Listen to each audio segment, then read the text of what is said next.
Astaghfirullah. Bismillahirrahmanirrahim. Assalamualaikum warahmatullahi wabarakatuh. Alhamdulillah wassalatu wassalamu ala rasulillah wa ala alihi wa sahbihi wa mawalah wa la hawla wa la quwata illa billahi wa ba'du. Alhamdulillah, di pagi hari ini kembali kita bisa melaksanakan kewajiban Allah, salat subuh berjamaah. Dan pagi hari ini kita akan membahas salah satu asbab nuzul dari surah Al-Jum'ah, ayat terakhir atau ayat ke-11. A'udzubillahi minasyaitonir rajim. Bismillahirrahmanirrahim. Wa idza ra'au tijaratan aw lahwan faddu ilaiha wa tarakuka qa'ima qul ma 'indallahi khairun minal lahwi wa minat tijarah wallahu khairur raziqin. Dan apabila mereka melihat perdagangan ataupun permainan, mereka segera menuju kepadanya, dan mereka meninggalkan engkau wahai Muhammad sedang berdiri berkhutbah. Katakanlah ya Muhammad kepada mereka, apa yang ada di sisi Allah lebih baik daripada permainan dan perdagangan itu, dan Allah pemberi rizki yang sangat terbaik. Surah Al-Jum'ah ayat ke-11 ini, asbab nuzulnya adalah disebutkan oleh Bukhari dan Muslim dari hadis Jabir bin Abdullah radhiyallahu an. Jadi saat Nabi SAW tengah melaksanakan Jumat bersama para sahabatnya di Madinah, tiba-tiba kemudian datang kafilah dagang dari Syam, membawa gandum dan makanan pokok sehari-hari serta kebutuhan mereka sehari-hari. Lah kafilah dagang ini berhenti persis di depan pelaksanaan salat Jumat yang dilakukan Nabi SAW dan para sahabatnya. Di ketika kemudian datang kafilah dagang, separuh lebih jamaah yang sedang salat Jumat itu mereka keluar dari masjid, padahal Nabi SAW sedang berkhutbah. Rasul sedang berkhutbah, khutbah Jumat. Tiba-tiba separuh lebih jamaah para sahabat keluar karena melihat ada kafilah dagang, sehingga yang tersisa yang ikut sholat Jumat bersama Nabi tinggal 12 rajulan, hanya 12 orang saja yang tersisa sholat Jumat, 12 orang. Lebihnya mereka keluar dan mengejar kafilah dagang dari Syam itu. Dari sini turun ayat wa idza ra'au tijaratan aw lahwan faddu ilaiha wa tarakuka qa'ima qul ma indallahi khairun minal lahwi wa minat tijarah wallahu khairur raziqin. Dan apabila mereka melihat perdagangan atau permainan, mereka segera menuju kepadanya, dan mereka tinggalkan engkau Muhammad sementara engkau sedang berkhutbah. Katakan, apa yang ada di sisi Allah lebih baik daripada permainan dan perdagangan itu, dan Allah pemberi rizki yang terbaik. Ma'asyiral muslimin yang dimuliakan Allah Subhanahu wa taala, dari sini ada polemik di antara para ulama ketika mereka mengatakan bagaimana mungkin para sahabat yang sedang mendengarkan khutbah Rasul kok berani-beraninya mereka keluar dari khutbah kemudian menuju perniagaan, sampai kemudian diturunkan ayat teguran kepada mereka dan mengatakan wa idza ra'au tijaratan aw lahwan faddu ilaiha wa tarakuka qa'imah. Ada sebagian ulama mengatakan bahwa apa yang dilakukan para sahabat ini ketika itu memang mereka sedang terdesak, dan ini ijtihad mereka. Jadi para sahabat berijtihad, disangka bahwa mereka keluar dari sholat Jumat itu dibolehkan, karena tujuan mereka hanya mengambil barang dagangan kemudian kembali ke masjid. Karena di dalam surah Nur ayat 37 Allah mengatakan, rijalun la tulhihim tijaratun wala bai'un an dzikrillah. Laki-laki yang tidak dilalaikan oleh perniagaan dan tidak pula oleh jual beli mereka dari mengingat Allah Subhanahu wa taala, dan mereka para sahabat. Jadi ada yang kemudian berusaha untuk mentakwil bahwa apa yang dilakukan para sahabat ini berdasarkan ijtihad mereka, karena mereka sangat berhajat kepada kebutuhan pokok yang baru datang dari Syam, sehingga mereka terpaksa meninggalkan Rasul sedang berkhutbah, kemudian mengalihkan mereka ke perniagaan. Tapi ada juga yang mengatakan kejadian ini memang ini kesalahan para sahabat. Ya, sahabat juga manusia, bisa salah. Dan ini bagi pelajaran bagi sahabat-sahabat setelahnya, sampai kepada umat Nabi SAW sampai hari ini menjadi sebuah pelajaran bahwa tidak boleh seseorang itu ketika melaksanakan Jumat kemudian keluar dari saf mereka, meninggalkan imam yang sedang berkhutbah. Jadi pelajaran dilarang, tidak boleh, karena Allah mengatakan infaddu ilaiha wa tarakuka qa'imah qul ma indallahi khairun minallahu wa minat tijarah wallahu khairur razikin. Ma'asyiral muslimin yang dimuliakan Allah Subhanahu wa taala, sedikit bicara tentang tijarah. Tijarah itu artinya perniagaan. Berarti kalau cerita perniagaan berarti cerita pasar. Kita tahu bahwa kalau kita melihat sejarah Nabi SAW, Nabi SAW adalah seorang pedagang handal. Walaupun kalau kita merangkum seluruh sejarah Nabi, pemasukan Nabi SAW ya kalau kita lihat bukan hanya dari perdagangan saja. Rasul pernah menjadi penggembala kambing, artinya jual beli jasa. Dan Nabi SAW juga pernah berniaga yang kita ma'ruf jual beli, baik dengan seseorang yang bernama Sa'ib ataupun dengan Khadijah yang kelak akan menjadi istrinya, ataupun yang ketiga Nabi SAW mendapatkan penghasilan itu dari peperangan yang disebut dengan ghanimah ataupun fai, dan itu seperlimanya. Seperlima daripada ghanimah itu diserahkan kepada Allah dan Rasulnya. Dan banyak lagi, artinya Nabi SAW juga punya pemasukan. Tetapi yang dikenal dalam sejarah Nabi itu seorang pedagang, seorang pedagang handal. Dan Nabi SAW diberikan kecerdasan, mampu membuat terobosan-terobosan dalam perniagaan. Contoh umpamanya, ketika Nabi SAW mulai berjual beli bukan hanya di sekitar Mekah tetapi sampai ke Syam. Ini kebiasaan penduduk Quraisy ini. Mereka safar dari Mekah ke Madinah, ke Syam atau ke Yaman itu, mereka hanya bawa uang saja. Kemudian mereka belanja di Yaman atau di Syam. Kemudian produk-produk Syam dan Yaman itu mereka jual di Mekah. Kemudian disitulah mereka menghasilkan keuntungan. Tapi Nabi SAW tidak. Dia membuat terobosan. Jadi modal-modal dari pengusaha-pengusaha yang ada di Mekah itu oleh Nabi SAW dibelanjakan dengan produk-produk Mekah, kemudian dibawa ke Syam. Setelah produk-produk Mekah ini kemudian dikenalkan oleh Rasul kepada penduduk Syam, dijual, kemudian menghasilkan keuntungan.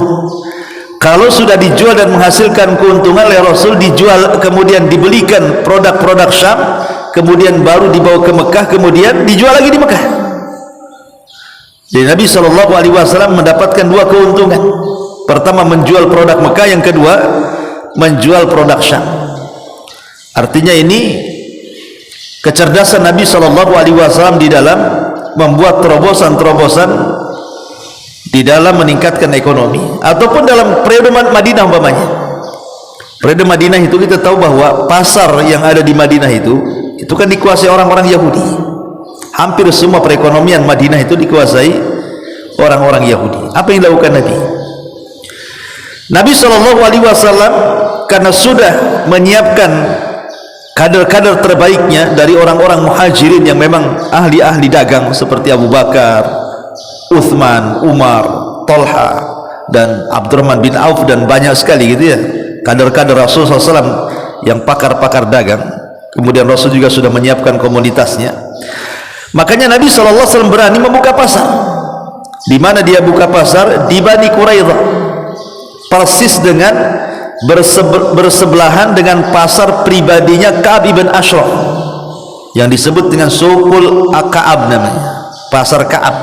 Jadi Ka'ab bin Ashraf itu tokoh Yahudi membuat pasar pribadi yang disebut dengan pasar Ka'ab. Lah Nabi SAW membuat pasar sebelahnya itu. Ngamuklah Ka'ab bin Ashraf ini.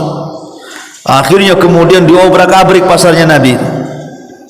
Betul-betul dihancurkan pasarnya Nabi. Tetapi yang namanya pembisnis itu kan harus ada keberanian.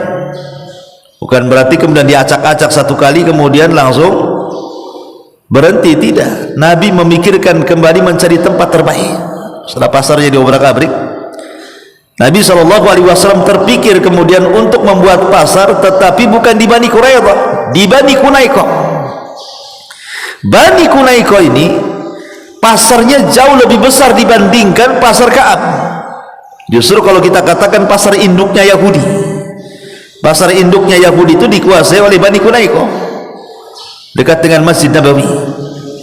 Lah Nabi SAW membuat pasar yang dulunya tanah kuburan, kemudian dijadikan pasar di situ. Dan sampai hari ini tempat bekas pasarnya Rasul tidak dibangun oleh pemerintah Mekah, oleh pemerintah Madinah tidak boleh, karena ada wasiat Rasul, jangan membangun pasar ya dekat dengan Madinah. Tempat itu tidak pernah dibangun, bahkan oleh Raja Abdullah yang lama itu memang dilarang, tidak boleh membangun karena ada wasiat Rasul, tidak boleh dibangun di pasarnya. Nah disitulah Nabi SAW membuat strategis di mana pasar beliau itu berhadapan dengan pasar Bani Qunaiqah, bayangkan. Dan Nabi SAW membuat aturan. Di antara aturannya adalah bahwa tanah yang diletakkan untuk pasar adalah dalam bentuk wakaf. Rasul mewakafkan tanah itu.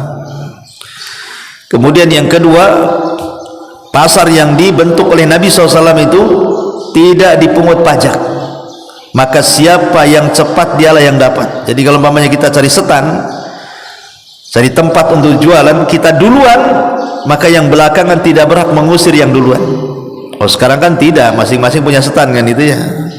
Umpamanya antum ke pasar kaget nih, udah punya tempat di sini, mau lambat, mau cepat, tetap aja milih antum di situ.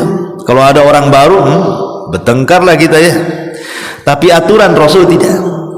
Ini pasar kaum muslimin, siapapun boleh berjualan di sini. Kemudian siapa yang duluan maka dia dapat tempat. Tidak ada pungutan pajak, kemudian tidak boleh menyulitkan dan tidak boleh saling menghajar.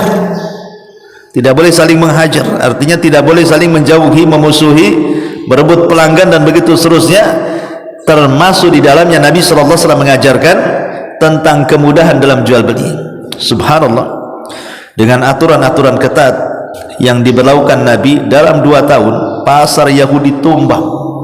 2 tahun tuh pasar induknya Madinah yang dikuasai oleh Bani Qunaiqah itu langsung tumbang, gulung tikar, semua beralih ke pasar Nabi. Dari sini kita tahu bahwa Islam itu bisa sebenarnya mengalahkan perekonomian Yahudi. Buktinya Nabi bisa. Mungkin sekarang memang Yahudi mencengkram ekonomi dunia, tapi buktinya dalam sejarah bisa kok Islam ini mencengkram ekonomi orang-orang Yahudi. Buktinya pasarnya Yahudi tumbang di zaman Nabi.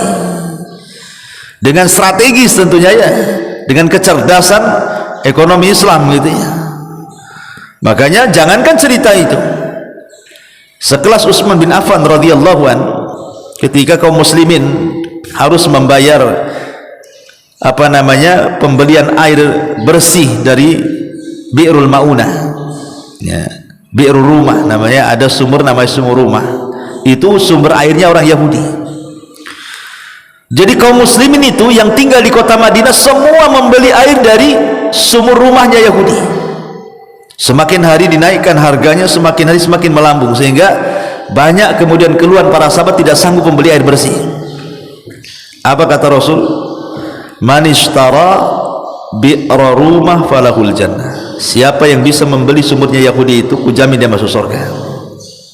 Datang Utsman dan mengatakan, aku akan beli.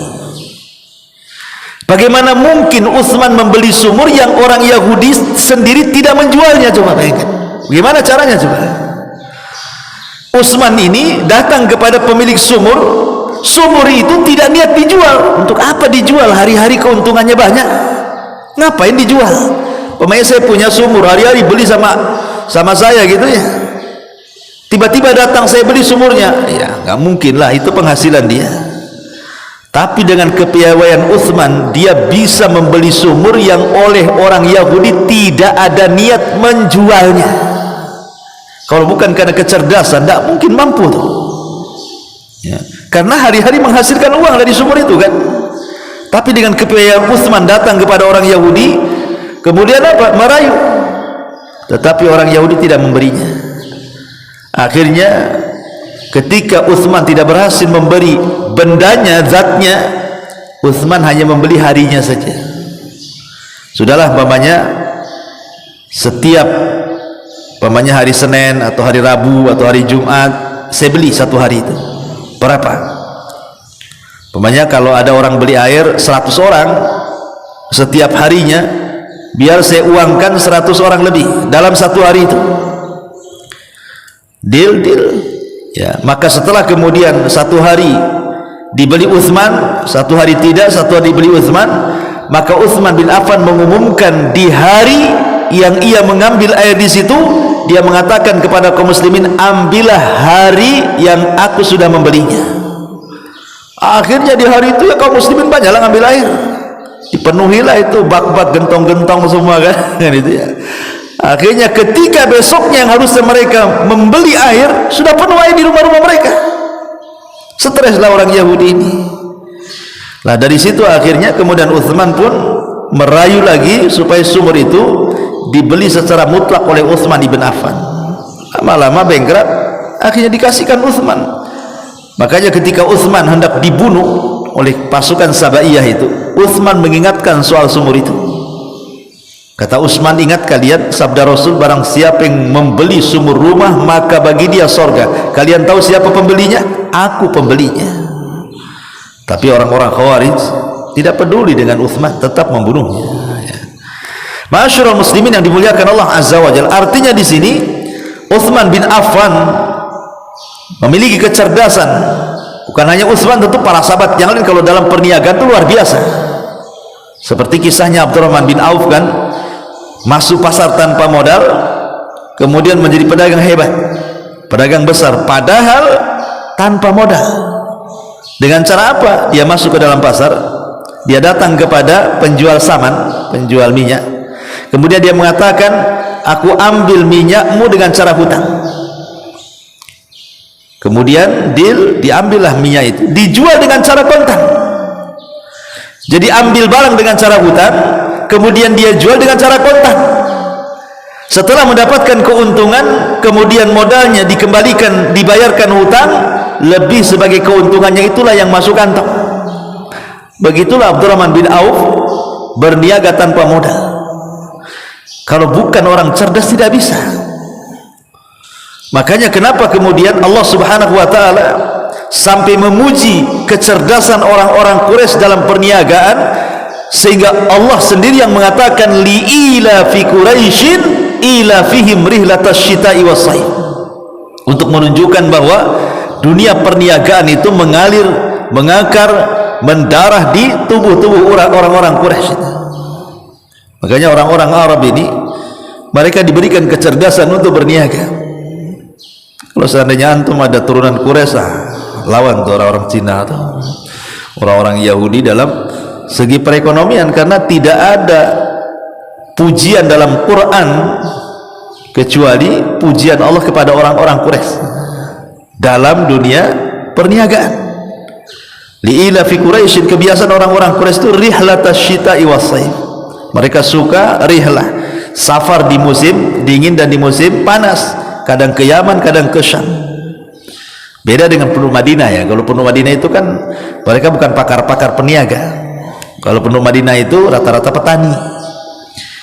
Makanya ketika hijrah orang-orang muhajirin dari Mekah ke Madinah, contoh umpamanya Abdurrahman bin Auf dipersaudarakan dengan Sa'd bin Rabi. Apa kata Sa'd bin Rabi? Wahai Abdurrahman, aku memiliki 2 kebun, pilih salah satunya, aku kasih salah satunya. Tetapi Abdurrahman bin Auf menolaknya. Dan Nabi SAW juga menyarankan para sahabat untuk tidak mengambil kebun yang diberikan orang-orang Ansor. Kenapa? Karena kalau orang sudah menjadi petani maka akan sibuk di ladang. Kalau orang sudah jadi petani itu sibuk di ladang. Lain dengan peniaga kan. Kalau peniaga kan merdeka mereka, jam berapa saja bisa dipanggil tuh. Kalau petani kan tidak bisa, mereka sibuk itu dari pagi sampai sore pulang. Makanya Nabi SAW melarang untuk tidak mengambil tanah pemberian orang-orang Ansor. Kenapa? Rupanya Rasul sudah mempersiapkan generasi para pedagang hebat. Jadi orang-orang muhajirin itu mau diletakkan di ring pertama gitu bahasanya ya, supaya kapan-kapan Rasul berhajat maka mereka sudah siap dengan pendanaan yang mereka miliki. Itulah maksud Nabi SAW. Kenapa Rasul tidak memperbolehkan orang-orang muhajirin itu terlibat dalam dunia pertanian? Pertama, karena mereka bukan pakarnya. Gak mungkin pedagang kemudian masuk ke pertanian kalau bukan pakarnya, kan masalah gitu ya. Karena Rasul yang mengatakan idza wusidal amru ila ghairi ahli fantadri sa'ah. Kalau orang itu bukan pakarnya jangan coba-coba, pasti hancur masalahnya ya. Maka Rasul ingin mendudukan, kalau pakar dagang, kalau pakar tani. Nah, begitulah orang cerdas, mendudukan sesuatu pada tempatnya. Makanya Rasul tidak hendak kemudian menjadikan orang-orang muhajirin terlibat dalam dunia pertanian. Rupanya karena Rasul ada pemikiran depan bahwa dia harus menguasai ekonomi Madinah kan. Makanya kenapa disiapkan kadernya, disiapkan komunitasnya, baru kemudian membuat pasar dan berhasil menumbangkan pasar Yahudi. Itu dengan strategis atau dengan cara politik, dimana ketika orang-orang Yahudi berkhianat diusir oleh Nabi dari Madinah. Itu kan politik namanya ya. Kalau tadi kan strategi. Jadi mengalahkan pasar musuh itu dengan 2 cara saja, imma dengan politik ataupun dengan strategi. Itu yang dilakukan Nabi. Adapun dengan strategi memang dengan kepiawaian para sahabat ketika berniaga mampu mengalahkan pasar Yahudi. Adapun dengan politik, dengan kekuasaan, karena orang Yahudi sudah berkhianat, diusir. Kalau sudah diusir ya selesai lah kan gitu ya. Madinah milik kaum muslimin, tidak ada lagi saingan di kota Madinah. Nah, seperti itulah kalau seandainya kita punya strategi kuat, kemudian punya politik yang baik, saya kira mungkin ekonomi dimanapun bisa dikuasai kaum muslimin.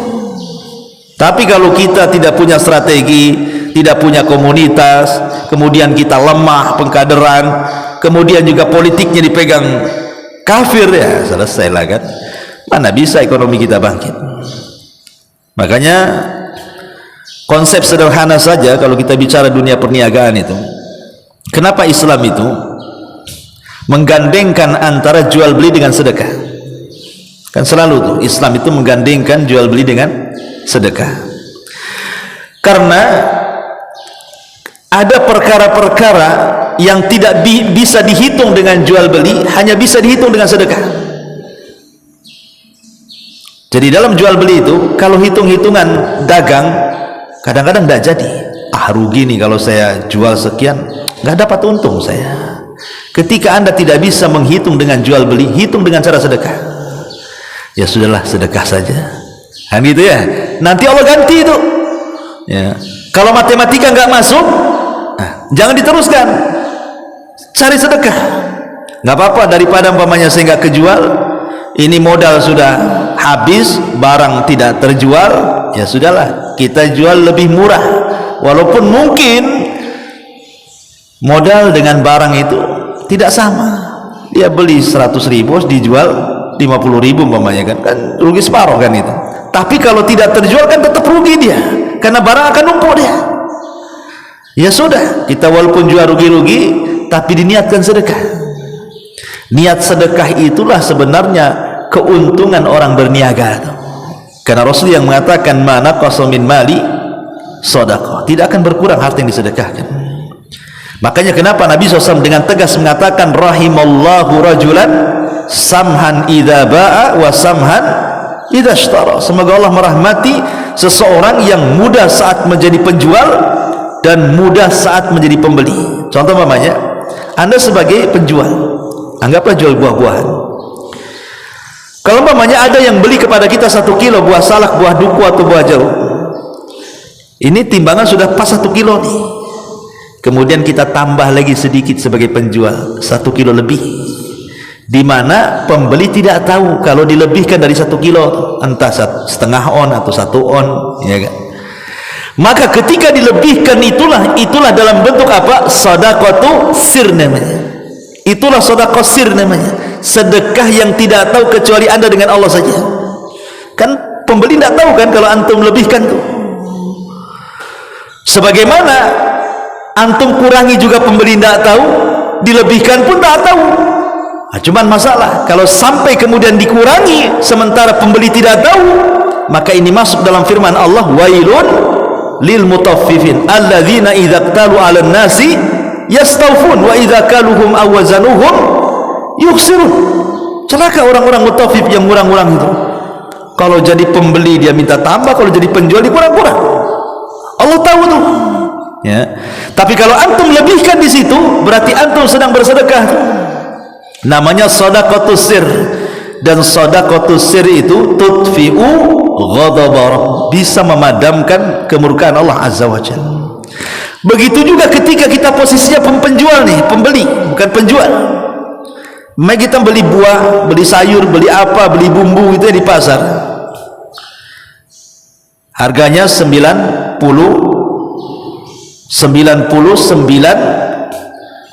atau lebih gitu ya. Anggaplah harus dikembalikan uangnya 1.000 atau 2.000 perak gitu.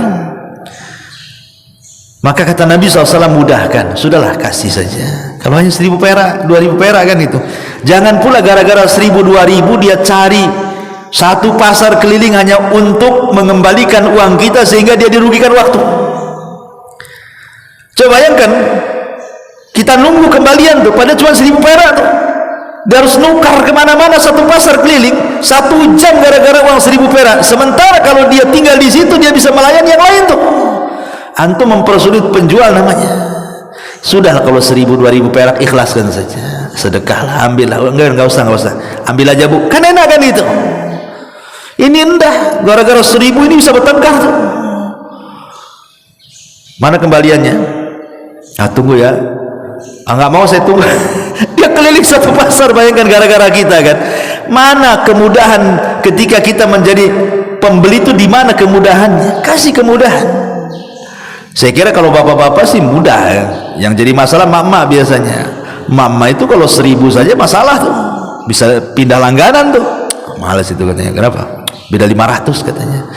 500 saja. Iya bang, 500. Kalau kangkung 10 kilo kali lah katanya. Jadi kadang-kadang mama ini kadang-kadang nggak ada samhannya. Makanya kemudian menjadi tanggung jawab antum sebagai bapak-bapak memberitahu mama itu, jadilah wanita-wanita yang samhan idza ba'a wa samhan idza ishtara. Mudah kalau jadi penjual, mudah kalau jadi pembeli, karena disitulah rizki Allah turun. Tetapi ayat ini, surah Al-Jum ayat 11 ini mengatakan perniagaan itu sesuatu yang baik. Bahkan ada yang mengatakan 99% rizki Allah itu ada di perniagaan.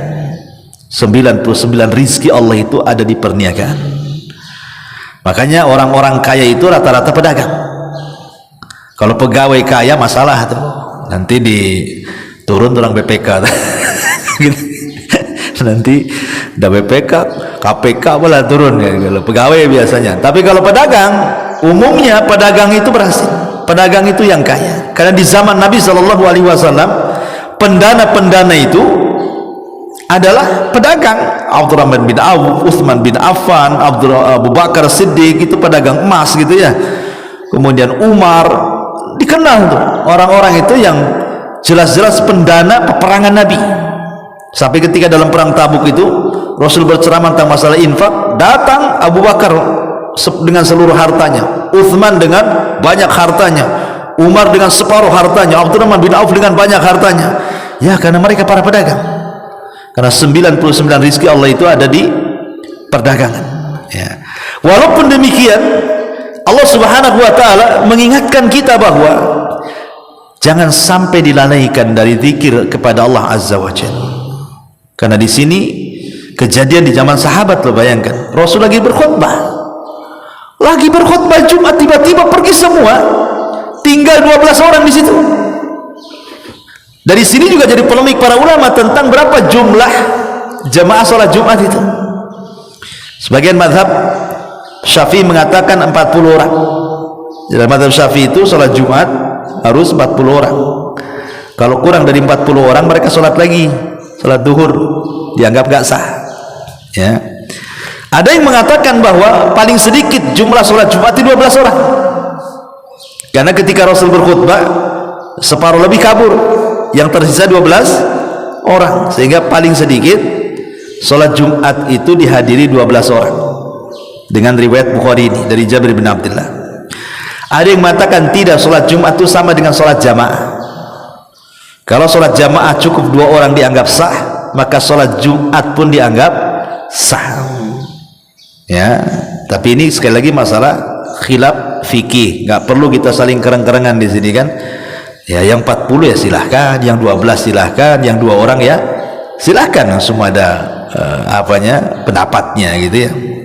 Gak bisa kita saling menyalahkan dalam usuran dalam masalah-masalah fikih itu. Al-amru fihi wasi, kata para ulama, perkaranya luas, karena ini masalah khilaf madhab ya. Kalau mamanya anda berpegang dengan madhab Syafi'i silahkan, atau dengan madhab Hanafi Maliki yang memegang 12 orang ya tafadhal gitu, atau dengan madhab Hambali yang menyamakan sholat Jumat dengan jamaah itu cukup 2 orang dianggap saya, tafadhal silahkan. Yang jelas mana yang menurut anda lebih kuat dari 3 pendapat ini, ambillah.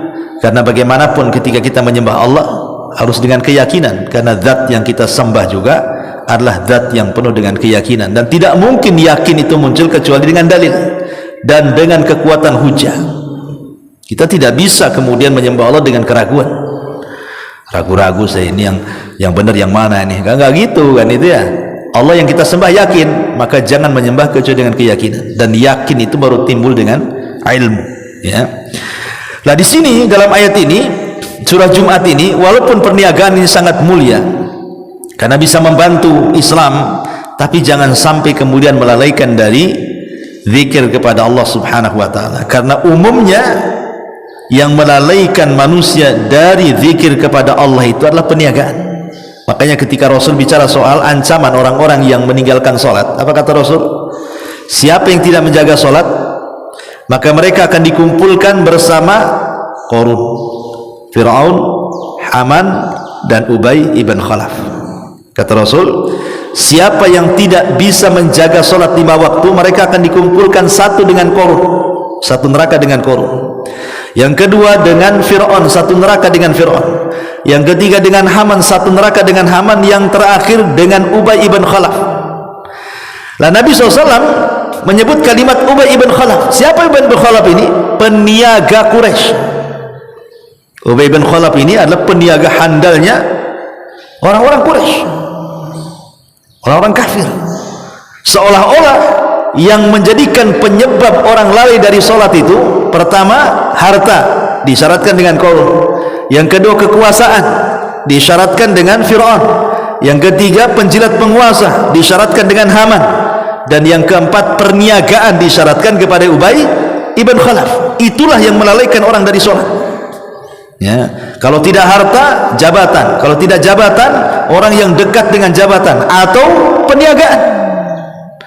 Ubay ibn Khalaf disyaratkan satu neraka dengan Ubay ibn Khalaf. Kalau sampai orang kemudian dia lalaikan salatnya gara-gara sibuk berniaga, Anda akan seneraka dengan Ubay ibn Khalaf. Seolah-olah Rasul ingin katakan seperti itu.